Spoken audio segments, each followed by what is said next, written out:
The Lazy Peon. What's up guys, and welcome back to another World of Warcraft video. Today we're going to be counting 10 common mistakes made by new WoW players. Starting with number 1, joining a cesspool guild. A cesspool guild is commonly known as a guild that is formed for the sole purpose of making gold for the guildmaster. This is done through the cash flow perk, where players earn gold for the guild by killing and looting enemies. These guilds are usually level 25 and incentivise players to join them through the guild perks they'll receive upon joining. These perks include 5% bonus XP whilst levelling, the mass resurrection ability, and being able to purchase heirlooms with gold from the guild vendor. Joining a guild should be about making friends, being part of a community, and tackling group content together. However, in a cesspool guild, you'll generally experience a lack of social interaction, no organised group events, and an influx of players joining and leaving all the time. When joining a guild as a new player, aim to look for one that's highly social and has a lot of active online members. That way, they can help you out with advice and put you in the right direction in terms of learning how to play the game. Once you hit level cap, I'd recommend you either join a raiding guild or a PvP guild that has their own TeamSpeak or Ventrilo server. That way you can sink your teeth into endgame content and communicate effectively with your guild, making friends and having fun along the way. The whole cesspool guild issue probably won't be a thing in Warlords of Draenor though, since they're going to remove guild levelling and some of the perks. Number 2, playing without keybinds and keyboard turning. As a new World of Warcraft player that hasn't played any similar games, you'll most likely start the game clicking your abilities and turning your character using your keyboard. This, however, is a highly inefficient and awkward way of controlling your character in comparison to using keybinds for your abilities and turning your character using your mouse. This was a mistake that I personally made all the way up until I hit level cap back in Wrath of the Lich King. Eventually I realised how slow I was playing in comparison to everyone else, and I found a keybinding guide on YouTube that helps me improve my gameplay dramatically. As a new player, I'd recommend playing with keybinds as soon as you start the game. That way you won't have to make the awkward transition from clicking to keybinding further down the line. It may be hard to start with, but in the long run it'll make you a much better player. Number 3, levelling with your friends. Whilst levelling with a friend seems like a good fun idea initially, you'll soon find it rarely works out and can be frustrating due to time constraints. You see, everyone has different schedules and availability for playing the game. If your friend already has a capped character and is in an active raid guild, they probably won't be able to commit to playing with you every time you log on. Levelling with your friend can be fun, but only if you each dedicate one character to play together on. If you're wanting to get to level cap as quickly as possible, it's better just to grind it out alone instead of having to rely on someone else. That way you're not restricting yourself to someone else's schedule and you can level at your own pace. Number 4, creating too many alts. We all love to create alts and try out different classes and specs from time to time, but there's some players that are constantly creating new characters for even having one capped character. Whilst it's necessary to roll a class that you find fun and enjoyable, it's also very confusing having 11 alts all under level 20. At low levels, classes generally have very few abilities, so creating an alt and leveling through the starting area doesn't really give you a true sense of how that class will play at endgame. Also, leveling through the starting area too many times can lead to burnout before you've even got a capped character. I've personally had a lot of friends that have made this same mistake as a new player and quit the game as a result of it. When deciding on a main character, you should consider what type of gameplay suits you best. Do you like being up close and personal and smashing face?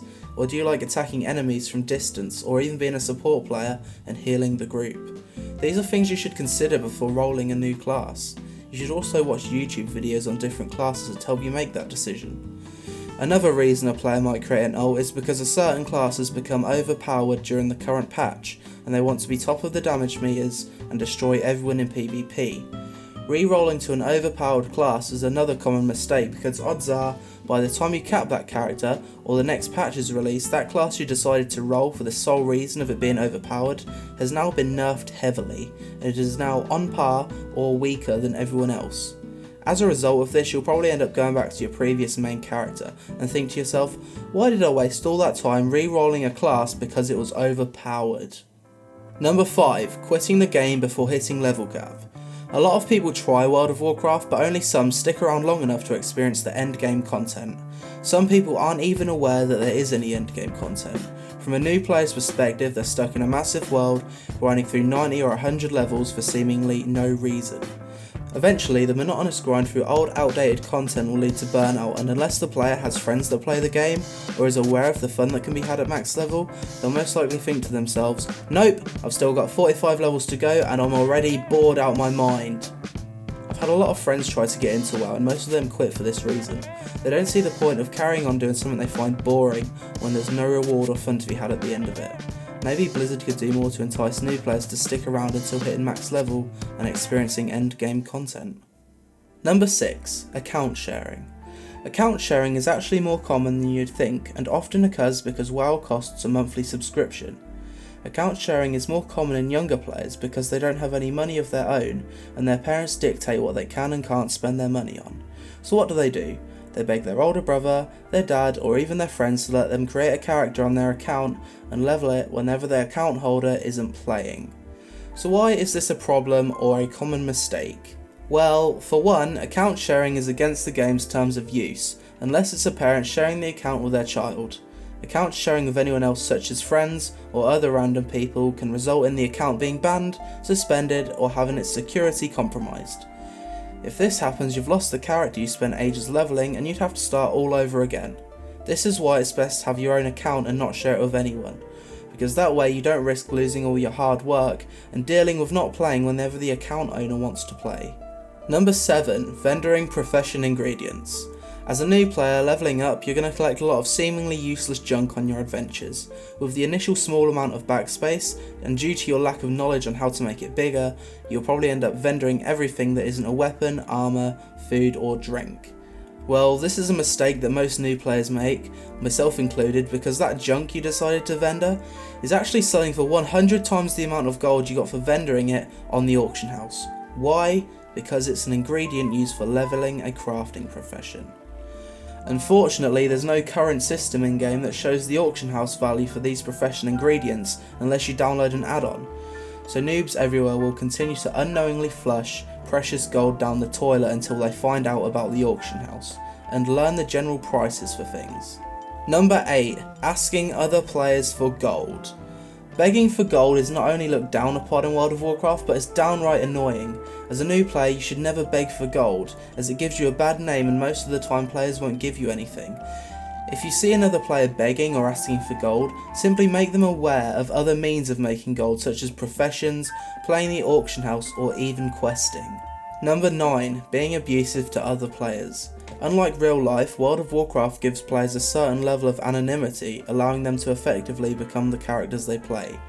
But with this character name to hide behind, some players feel as though they can get away with saying things they wouldn't usually get away with saying in real life. What some players don't realise is that, like real life, being abusive or inappropriate to other players can have consequences, such as being banned or in extreme cases being reported to the police.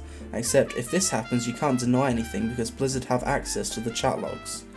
When interacting with people in WoW or on the internet in general, just remember that everything can be traced back to you. Being abusive to another player will also give you a bad reputation, and no one will want you in their guild or in their group. Number 10. Buying gold, accounts or leveling services.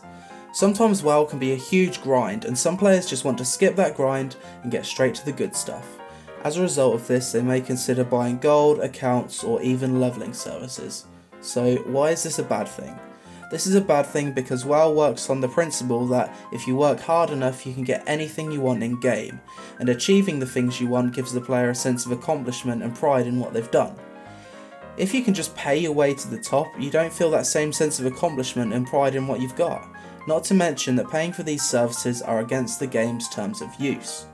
When you level a character from 1 to level cap by yourself, earning gold and gear drops along the way, you start to feel a connection to that character, almost as if you've been on a long epic adventure together, and to skip all of that without experiencing it at least once kind of feels like you've cheated the game. If a new player decided to pay their way to level cap, also buying high-end raid gear, it would be like putting a child at the front wheel of a Ferrari. They'd have no idea how to control it, and they'd not only be a risk to themselves, but to others. Leveling up, making your own gold, and earning your own gear is like a rite of passage in WoW, and if you can't do it yourself, you don't deserve to take part in the content that requires you to have achieved a certain standard before gaining access to it. That's it for this World of Warcraft video. If any of you guys can relate to any of the mistakes previously mentioned, leave a comment below. Thanks for watching. See you guys.